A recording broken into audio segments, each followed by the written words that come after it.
Hello, I'm Brooke Looney, an oncology pharmacist with the specialty pharmacy at Vanderbilt University Medical Center in Nashville, Tennessee. Welcome to this educational activity entitled Paving the Path for Optimal Prostate Cancer Care, preparing advanced practice providers to integrate modern therapies into tailored treatment plans. I'm pleased to be joined by my colleague, Dr. Looney Morgans, a genitourinary medical oncologist from the Dana-Farber Cancer Institute in Boston. Thank you so much for having me today. I'm excited to talk about how different members of our care teams can support therapeutic advances for patients with advanced prostate cancer and share our experiences for effective integration and management. Thank you to PeerView for providing this session and to Astellas and Pfizer for providing the educational grant for this webcast. Reminder, please respond to polls when they pop up on your screen and enter your questions for us in the chat window. The slides and practice aids can be accessed in the activity menu now and downloaded after the session. Today, we'll focus on 3 key goals for optimizing prostate cancer care. First, we'll look at the clinical evidence supporting systemic treatment intensification, so going beyond the traditional androgen deprivation therapy to incorporate additional agents that help to improve survival. Then we'll discuss the importance of collaboration across the patient care team. And finally, we will focus on proactive management of adverse events and patient education. Let's start by looking at the current status of prostate cancer in the United States. Prostate cancer remains one of the most common cancers in men. In 2025, it's estimated to account for 15.4% of all new cancer cases and 5.8% of cancer-related deaths. That translates to over 313,000 new cases and over 35,000 deaths. Advanced practice providers are gatekeepers in the prostate cancer care setting, offering holistic support through care coordination, psychosocial assessments, and communication across disciplines. They understand the mechanism of action for multiple agents, can support patients on diverse therapies, and provide vigilance and education on adverse events. This team can include pharmacists, physician associates, nurse practitioners, and clinical nurse specialists, all working alongside physicians to improve access and outcomes. Effective communication among teams is essential because prostate care involves numerous therapies. That can be chemotherapy, androgen deprivation therapy, androgen receptor pathway inhibitors, PARP inhibitors, radioligand therapies, and combination of therapies. This makes communication critical because teams must provide clear education on the expected adverse events, also encourage patients to report issues early, and in training nurses and pharmacists to triage patient-related symptoms. Maintaining connections between the different clinical departments, so the ED, primary care, urology, and oncology, ensures that there's seamless care across the board. Ultimately, optimal care relies on collaboration among the multidisciplinary and multi-professional teams. So here are 2 patient scenarios that we're going to consider. Ben is 65, a retired sales rep who enjoys golf. He had a radical prostatectomy 5 years ago and now has a rising PSA. Eli is 78, enjoys chess and time with his grandchildren. He has a rising PSA, reports fatigue and bone pain, and has a history of mild coronary artery disease. So some items to think about with these 2 cases. What key discussions should we have with these patients and their families? And how did comorbidities influence treatment choices? And we'll come back to these cases later. Let's begin with a review of patients who have localized prostate cancer but experience a biochemical response. Dr. Morgans, can you walk us through the data? Of course. So let's dive in. When patients have had primary treatment with a radical prostatectomy or radiation, they can develop biochemical recurrence or biochemical relapse, which lets us know, of course, that the cancer has not been cured despite curative intent treatment. This can happen anywhere from 10 to 40% of the time, with the higher rates, of course, being associated with patients who have high risk localized prostate cancer or locally advanced disease. Also importantly, though, we know that there are different risk stratification or risk strata that patients will fall into when they develop this recurrence, with some patients potentially living with a detectable PSA for many years without any real risk of developing metastatic disease, and they will ultimately die from something other than prostate cancer. Where other patients have higher risk biochemical recurrence, will develop metastatic disease, and will succumb to prostate cancer as the ultimate cause of their mortality. So we can think about different parameters that help us understand this risk stratification, because it is those patients who are at highest risk of dying from prostate cancer and developing metastatic disease that we want to treat in this biochemical recurrence setting. Some of the things that we think about are the time since initial definitive localized therapy to developing biochemical recurrence. And if this is less than 2 years, that would be a higher risk population.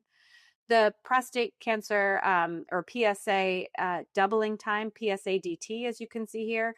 When the PSA doubling time is short, we know that those patients also have a higher risk of developing metastatic disease and dying from prostate cancer.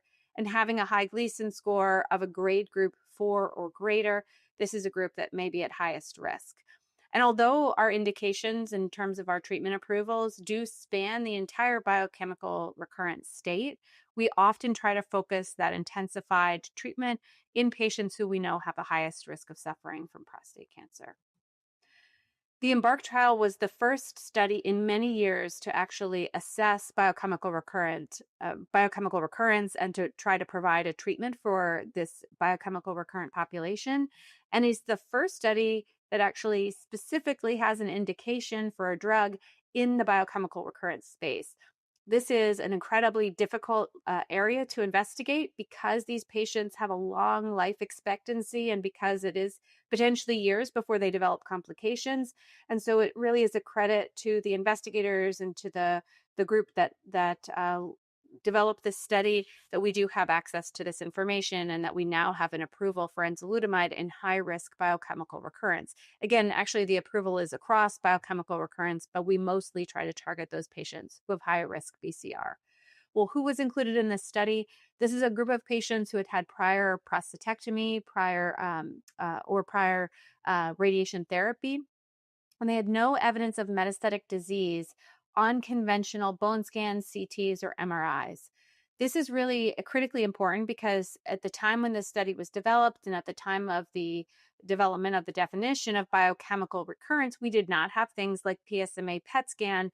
And so we use these conventional imaging strategies to say that people did not have radiographic evidence of disease. It's highly likely that these patients would have had something on a PSMA PET that we could identify had we had that technology available to us. In any event, these patients had negative conventional imaging and they had a PSA doubling time of less than or equal to 9 months. As I said, they had prior primary treatment and they were randomized 1:1:1 to receive leuprolide as a GnRH agonist control arm, or leuprolide plus enzalutamide, or enzalutamide as a single agent.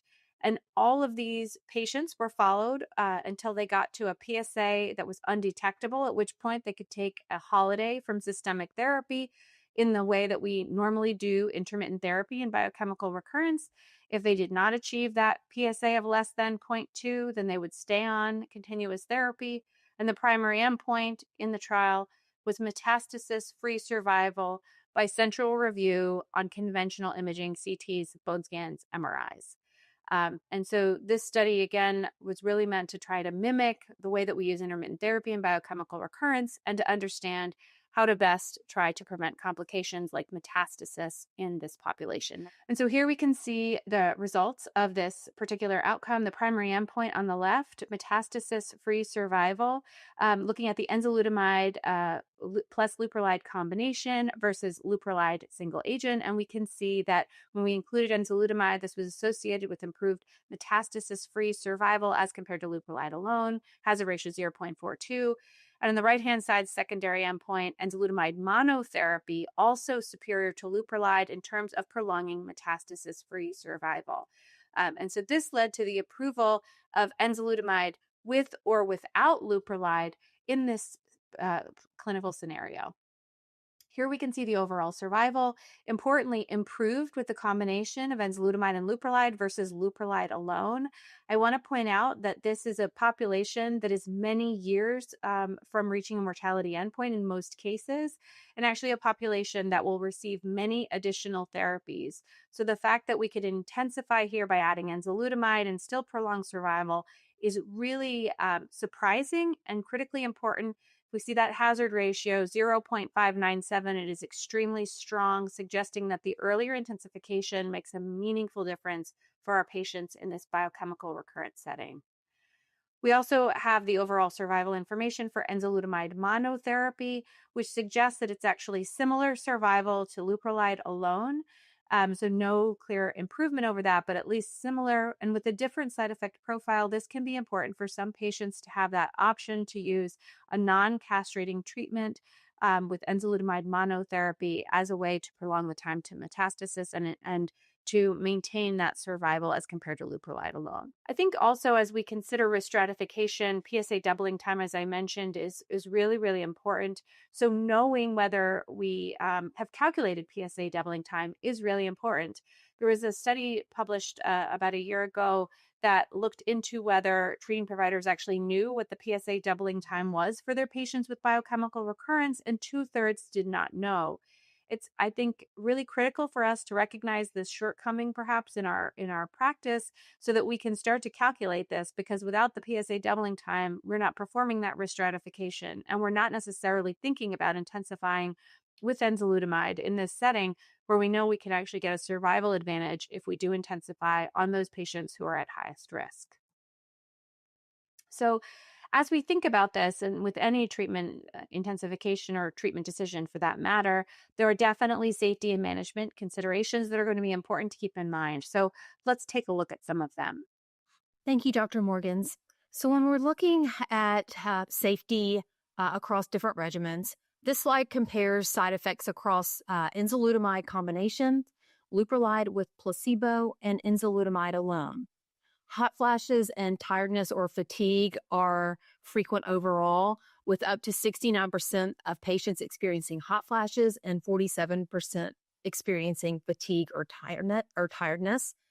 Gynecomastia is more common with enzalutamide alone, so that 45% versus the combination therapy of 8%. And other notable side effects across regimens include joint pain, high blood pressure, falls, and breast tenderness. Managing adverse events with ADT or ARPI therapies requires proactive strategies. So we know that a lot of patients, or most patients, are going to experience some degree of fatigue, hot flashes, night sweats. And we can help to manage those by counseling patients in advance. Fatigue, muscle loss, and weight gain can be addressed with counseling on diet, exercise, use of resistance training. Also, bone loss, calcium plus vitamin D, use of bone protective agents, and exercise can be helpful. And to address hot flashes and night sweats, lifestyle changes such as dressing in layers that can easily be removed, sleeping with a fan can help. Also, cognitive behavioral therapy and a variety of medications as well.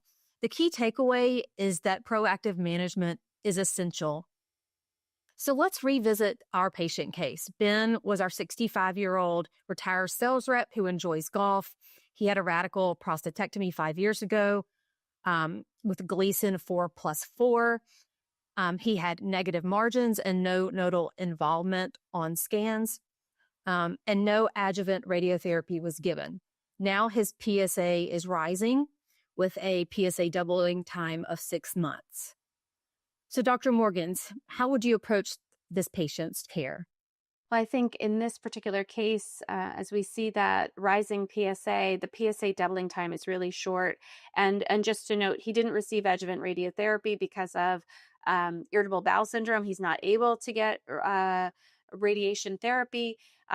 Then systemic therapy is absolutely the way to go. And this is a setting where we would ensure that the CT and bone scan is negative, and we would think about and talk about things like leuprolide with enzalutamide or enzalutamide as a single agent, just like the Embark study that we just talked about.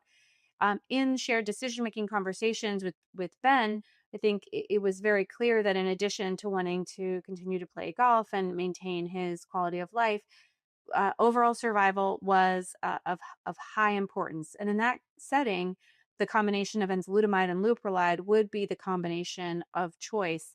And it also matters in the way that the side effects may affect a patient. Enzalutamide monotherapy having different side effects, including maybe fewer hot flashes but more gynecomastia, and enzalutamide and leuprolide having more hot flashes, less gynecomastia, and maybe improved overall survival. So that's the kind of conversation that we had. I wonder, as a pharmacist, and you work in a specialty pharmacy where you have conversations with patients about the start of new medicines like enzalutamide, what kind of conversations would you have about AE management, and how would you encourage Ben to engage with either you or with the team to ensure good adherence to their treatment? Yeah, so for Ben, we would want to provide counseling up front just to let him know and reiterate discussions that you've had with him in practice about expected side effects. To explain that different patients have varying degrees of these side effects, but we can definitely proactively manage those. Let the patient know to report side effects, so don't really let them suffer in silence with unbearable hot flashes. If that's what they're experiencing, go ahead and reach out to either your pharmacist or your nurse practitioner. Those are often providers that are easier to get in touch with. I know some patients feel like they don't want to disturb their medical doctor because they're busy seeing other patients. And so just making sure that patients know that that opportunity is there to reach out. We can talk about the side effects they're experiencing and ways to address those, either with cognitive behavioral therapy or the addition of supportive care medications. When I think about this too, I always tell patients, you can expect some level of fatigue or some level of some effect, depending on the medicine that we start. Do you talk to patients also about the time of day when they take the medications, whether they might consider a dose modification? I think this can be especially important with enzalutamide because some patients do have some fatigue with this treatment. Yes, that's an excellent point. So, we do counsel patients on best times of day to take their medications, and that can be due to side effects or compliance concerns. So, some patients do better by taking all their medications in the morning, and that's when they can remember to take them. Some patients, if they're used to taking their medications in the evening or have other medications that they're taking, that they lay out with their toothbrush, then that might be a good time to take their medications as well. Also, if they are experiencing fatigue, that then taking later in the day before going to bed can be helpful for some regimens. Also, when looking at the different regimens, we would want to make sure, what medications need to be taken with food or without food, and take that into consideration as well. But just really help tailor the counseling points to the individual patient, because every patient has different things going on. And I think that's really where it's important to focus in on that individual care. I couldn't agree more. And so I think it's great time for us to talk about metastatic hormone sensitive disease. Yes, we'll move on to metastatic hormone sensitive prostate cancer, or MHSPC, high volume de novo metastatic disease. So, for example, with liver and multiple bone lesion involvement, has the poorest outcomes, while low volume and oligometastatic disease fare better. The survival curve on the right shows that de novo high volume disease patients decline fastest, while low volume metastatic cases maintain better survival over time. And this really underscores the importance of early identification and then tailoring the treatment strategies towards the patient. Clinical factors should guide this approach. So we would want to consider fitness, performance status when thinking about chemotherapy, when thinking about starting patients on AR inhibitors, taking into account other comorbidities and their frailty. Also, metabolic and cardiac concerns are important in evaluating eligibility for abiraterone, and then also taking into account prior treatment. So, if they've been treated with another AR inhibitor and have poor toleration, did they progress on a prior treatment? And these should be, and therapy really should be individualized based on these factors.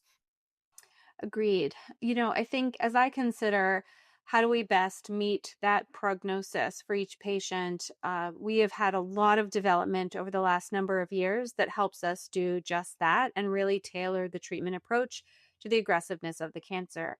As we can see, there are many combinations that have been developed and have been approved in the last few years.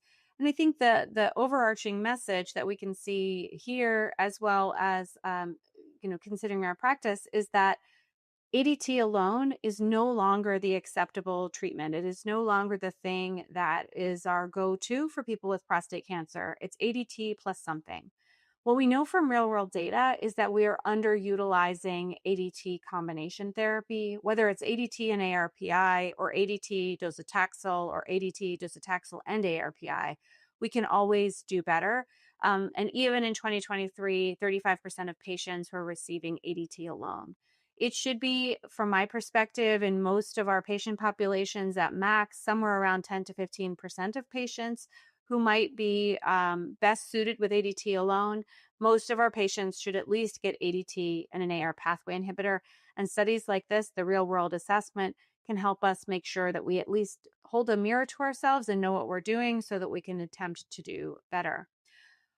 We have seen in study after study, whether it's charted, whether it's Titan, whether it's latitude, or whether it's arches, that ADT plus docetaxel, abiraterone, apalutamide, or enzalutamide will be associated with an overall survival benefit as compared to ADT alone. And actually, in all of these trials, there's been at least a maintenance or even improvement in quality of life with the intensification of treatment as well. The long-term ARCHES data that was relatively recently reported out suggested that there are many patients, maybe even a third, who at 5 to 8 years are still on treatment with ADT and enzalutamide. And this is striking to me, as we used to see a median time to progression on ADT alone of somewhere around 12 to 18 months. So thinking about 5 years, having a third of patients still on combination therapy is really, really reassuring and helpful to patients. What we also know is that those patients who get to an ultra low PSA of less than 0.2 seem to have the longest ability to stay on treatment. These patients have the best response to therapy, longest time to any progression. And we also know that adding enzalutamide or another ARPI to the ADT backbone gives us a greater chance of achieving that ultra low PSA and should be part of our plan.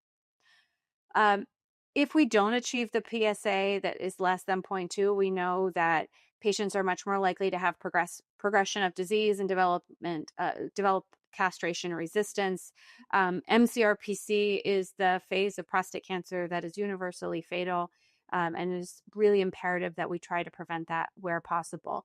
And study after study have shown that those patients with an inadequate PSA response are those most likely to develop that.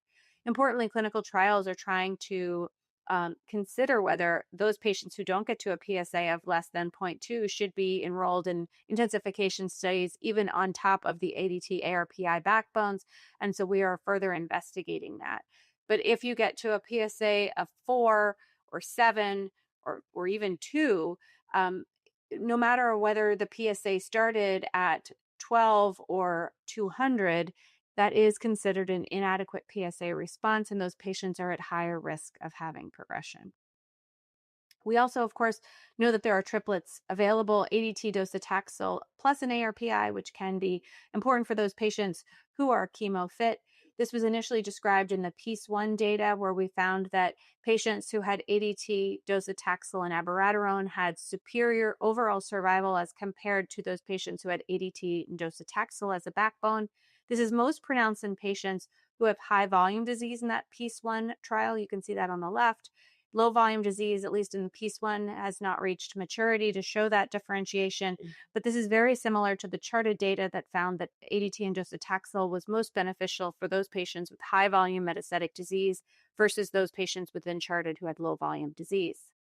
The ARISENS trial included a chemofit population that all received ADT docetaxel and half also received darolutamide, and showed that the addition of darolutamide to ADT docetaxel as a backbone was associated with a reduction of risk of progression and death of about 32% here, with a hazard ratio of 0.68.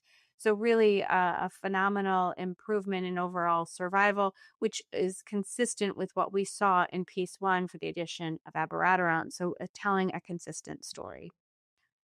There are certain things that we want to take into consideration as far as monitoring and safety. So we want to make sure that we're monitoring for hypertension, as that can be a common side effect, edema, liver function changes, hypokalemia, along with fatigue, and pill burden should be taken into account as well. We want to watch for exacerbation of ADT-related adverse events, assess cardiovascular, cognitive, and bone health. Chemotherapy adds risk for neutropenia, neuropathy, and fatigue, plus taking into account infusion and administration time when considering patients' choices. When choosing an ARPI, dosing and administration differ between agents. For example, apalutamide is once daily dosing. A single tablet of 240 milligrams can be taken with or without food. And we want to make sure to monitor patients for rash, thyroid function, and fall risk. Darolutamide is dosed at twice daily, must be taken with food, and would be the preferred choice for patients with a prior history or risk for seizures. Again, we'd want to monitor blood pressure across the board with these agents. And then enzalutamide has the convenience of the once daily dosing. We do want to make sure to avoid in patients that have a history of seizures, and then monitoring again for falls and blood pressure increases. But across the board and common to all of the ARPIs is fatigue, hypertension, as we mentioned, and hot flashes. Telephone triage can be a very important thing to implement into practice and make sure that our pharmacists and APPs are trained on. So telephone triage can really help determine which patients can be managed at home versus those that need to come in to be seen in person. Early symptom identification minimizes the adverse event severity. So if we can catch those adverse events earlier on and get those treated before they escalate, we can keep patients on therapy longer because they're feeling better. Also, some tools that can be used for early symptom identification that we've used in our practice include electronic patient surveys that we send out within the first 7 to 14 days after starting therapy, and also scheduled outreach calls to patients. Telehealth can provide value for those patients that have travel concerns, and also is able to include other family members that might not be able to make the trip for the in-person patient, and can provide educational opportunities. It's important to consider patient reliability, their comprehension level, also any language barriers, transportation issues, and support resources when we're assessing the best methods for patient follow-up. So some patients are better to be contacted via phone or speaking with a secure family member to provide that historical context, versus some patients really appreciate the ability to use electronic monitoring, and that can ease their ability and openness to provide feedback as well. So we're going to look at another patient case here. Back to Eli, who is 78 years old. And this patient, as we recall, enjoys playing chess, visiting with his grandchildren, and has some comorbidities that we'll need to take into account. Dr. Morgans, how would you approach this patient as far as his treatment plan?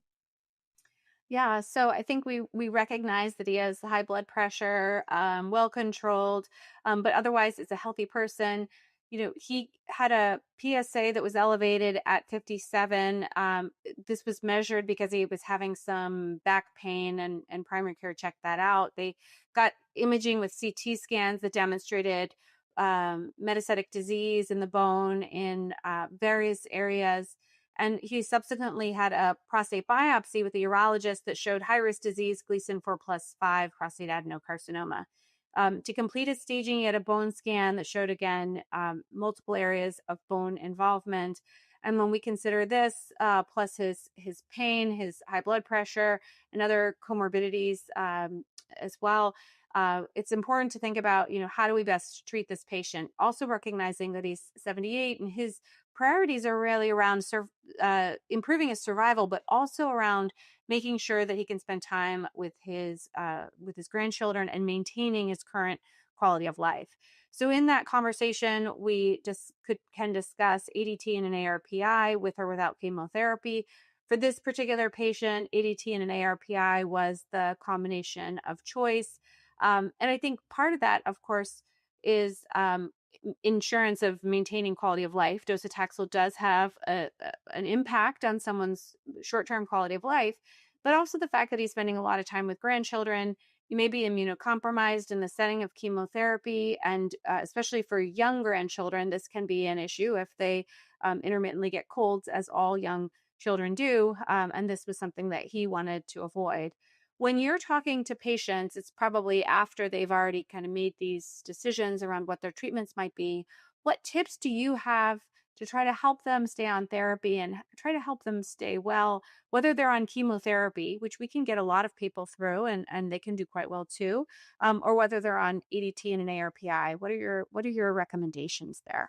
Yeah, and I think it's important to emphasize that all these side effects are manageable, and we have different tools to help prevent or mitigate those side effects. So I think it's important to ensure patients up front that we have a team of practitioners that are going to be looking at the whole picture, so that they have someone that is working behind the scenes too that can help monitor and manage those side effects. Our care team can also help patients with adherence and if patients are having trouble remembering to take their medications, can come up with electronic means to do that.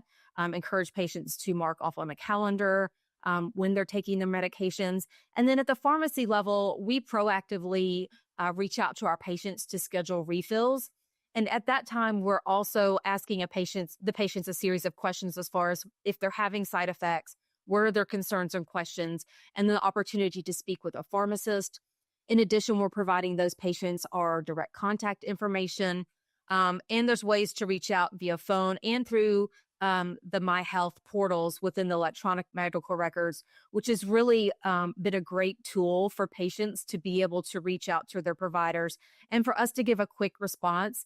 And that response could be just electronically if we felt like we didn't need to escalate it. But if we feel like the patient, might need to come in or needs to talk to another member of the care team, then we can approach that as well. I think that's so important, and pulling in the rest of the care team also really important. Those physician associates and nurse practitioners help to bridge the gap when I'm not available, and also own those patients and own those side effects and own those burdens just the way that we do, and are such important integral members of my team. They work on things like blood pressure, any nausea, constipation, and they also, of course, work with our nurses to make sure that these kinds of side effects are mitigated as well. So it is truly a team effort between the pharmacist, the NPPA team members, the physicians, the nurses, all of us working together to make sure that those patients feel supported and also can stay adherent to the regimen or switch the regimen if that's the best thing for them. So let's also continue to switch gears. Let's talk a little bit about MCRPC, which is our next setting. Yes. So as we move into discussing MCRPC, we do have a lot of treatment approaches available. We're not going to cover all of the available therapeutic strategies today, but it's important to remember that there are numerous options available. And as we mentioned, care teams can work together to help support patients on a variety of regimens, whether that includes radiopharmaceuticals, chemotherapy, immunotherapy, or the use of PARP inhibitors. Yeah, so many options available now. And when I think about this, I'm always thinking about what the patient was exposed to before so that I can try to help make that decision for what might be best now. For patients who have only been on EDT before, things like enzalutamide and radium combination per the P3 regimen that we'll talk about in a minute, or for those patients with BRCA or HRR mutations, maybe a PARP and ARPI combination might be best. If they have had prior intensification, as most hopefully will have, patients may be eligible for chemotherapy, either docetaxel or cabazitaxel, maybe lutetium-177 PSMA-617, our radioligand therapy or radium, otherwise single agent PARP. So lots of things in clinical trials, also always important here. P3 was a study that was reported out maybe a year and a half ago or so. Very exciting data because radium 223 has been a medication that we've had available for patients with bone only metastatic disease for many years now. And this study looked at those patients who had received ADT alone or ADT with a hormone sensitive schedule of docetaxel in that hormone sensitive metastatic setting and randomized them to receive enzalutamide, a highly active control in the standard of care, versus enzalutamide plus radium. And they found that the addition of radium to enzalutamide prolonged radiographic progression-free survival as well as overall survival in this P3 setting, which again, a little bit surprising that it would have this degree of benefit, but really wonderful to see. I think also very importantly, though, we did see in multiple studies, including the P3 study as well as the ERA 223, that we do have to continue to remember that bone health agents are required to prevent things like skeletal related events when we are using things like radium, which is a bone tropic medication, and then integrating in an AR pathway inhibitor. What we can see in this figure is that when we gave medications like enzalutamide with or without radium, without a bone protective agent, BPA, the level of skeletal related event was unacceptably high. But when that bone protective agent was applied, the rate of skeletal related events decreased substantially and was actually really quite manageable, very, very low rates. And so we can use these combinations of radium with enzalutamide as an example, but we do need to remember bone health and use bone protective agents in this setting. Additionally, in MCRPC, we're increasingly able to use lutetium-177 PSMA-617, which is approved before or after chemotherapy at this point.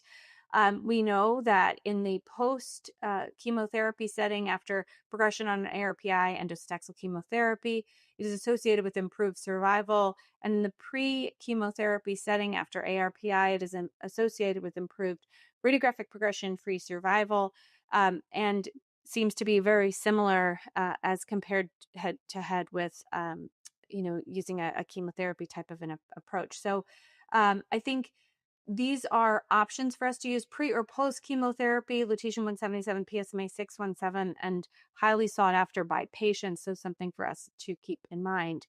PARP inhibitors also of high importance. These are targeted agents that are going to be approved for patients with HRR mutations. If we're talking about single agent olaparib as an example, or with BRCA mutations post ARPI progression and taxane. If we're talking about rucaparib.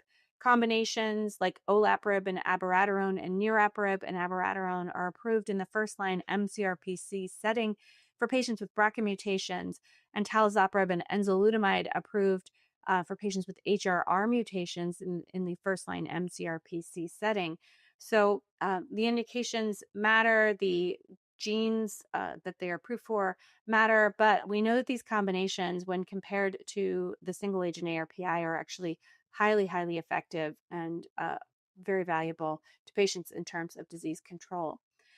So if we want to use them, that means we have to do the genetic testing to identify the mutations that may be targeted.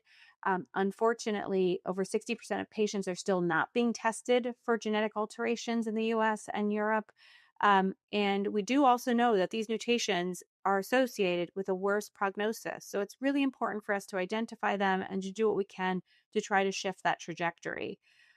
Both germline and somatic mutations are important, and about half of BRCA2 mutations, as an example, are found in germline and about half in somatic testing. So, really critical that we get it all done.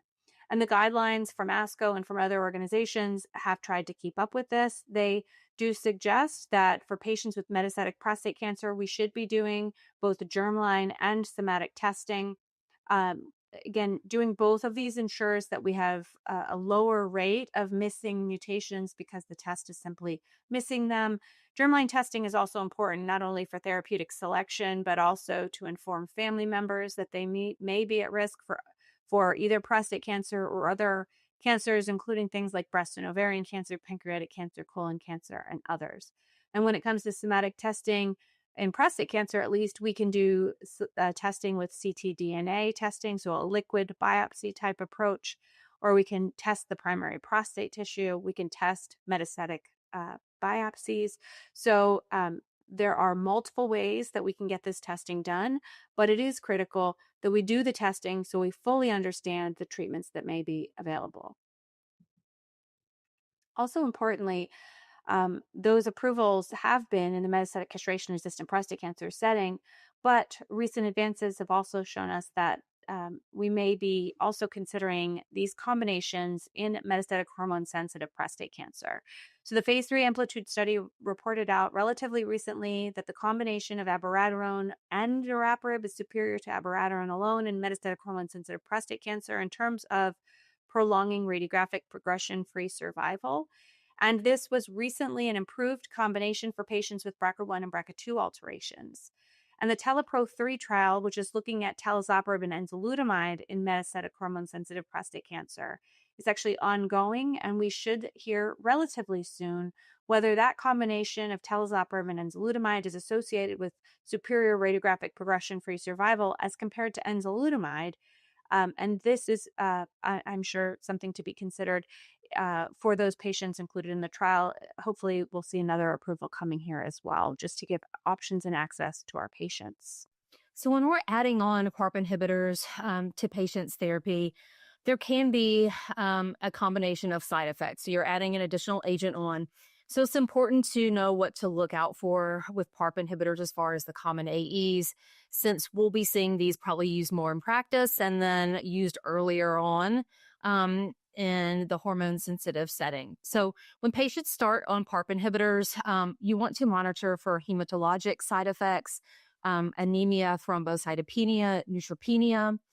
You want to be checking CBCs and then adjusting dosing as needed.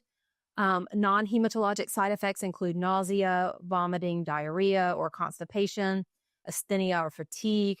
And so we want to ensure that patients have antiemetics on hand for prophylactic use, and make sure that the patients actually are filling those prescriptions, that there's not, insurance roadblocks there as well. And then rare but serious side effects can include AML, MDS, pneumonitis, and thrombotic events. So, treating first line metastatic castration resistant prostate cancer is complex. Prior therapies impact future choices. One model that some practice uses is the SHARE model that emphasizes patient participation, exploring options, assessing values, reaching decisions, and evaluating outcomes. Dr. Morgans, what are some things that you use in your practice to include in the treatment plan for patients? Well, I think that things like the share model or conceptual model are a great way to start. I think even just asking patients what's important to you, here are the options that we can provide. Here's how they might fit in with what is important in your decision making, and listening to their thoughts, their family's thoughts around logistical concerns and other considerations is really the best place to start.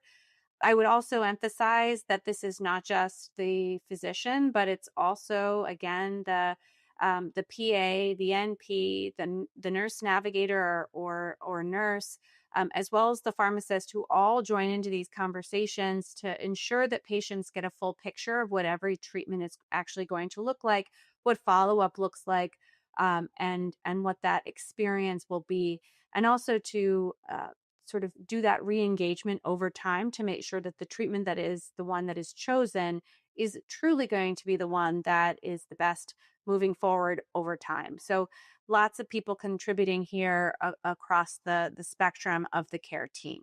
Yes, agreed. And that is of key importance of working together across these multidisciplinary teams.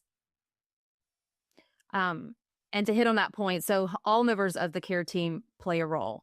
So advanced practice providers and pharmacists can play a role in patient engagement. They can act as advocates by explaining therapy options, such as reviewing the differences between ARPIs, PARP inhibitors, and combinations in patient-friendly terms, educating patients on adverse event and management strategies up front to support adherence and then safety. And then also addressing social factors. So if we're in communication with the patient and we learn that they're having transportation issues or other social issues, we can connect those patients to resources and support groups using multiple communication methods, and just collaborating with our other healthcare professionals to ensure the continuity of care. If I talk with the patient, making sure I'm letting the provider know if they are experiencing side effects that I think might need to lead to a dose reduction, but just making sure everyone is looped in on the team. Effective communication, like I said, is critical. We want to make sure that patients are educated early on, and also their family members. So caregivers, include them in those conversations so they know what to look out for and can report it if the patient either isn't willing to or not able to. You want to share the big picture. So what's the ultimate goal of therapy? Upcoming steps. So if we have to move to another therapy, what would that look like? Details about the therapy options. So you want to review access to those therapies, affordability, and then even going into the mechanisms of actions, possible side effects. I know we've hit on that a lot. Emphasizing that these newer therapies work differently than traditional chemotherapy. I think there could be some stigma around ADT and chemotherapy, maybe if talking to family members that have been on treatments in the past. And so just having that discussion that these agents work differently, they're targeted, they do have unique side effects, but those side effects are manageable. And if you're reporting those early on and we're consistently revisiting those side effects, then we can work through those.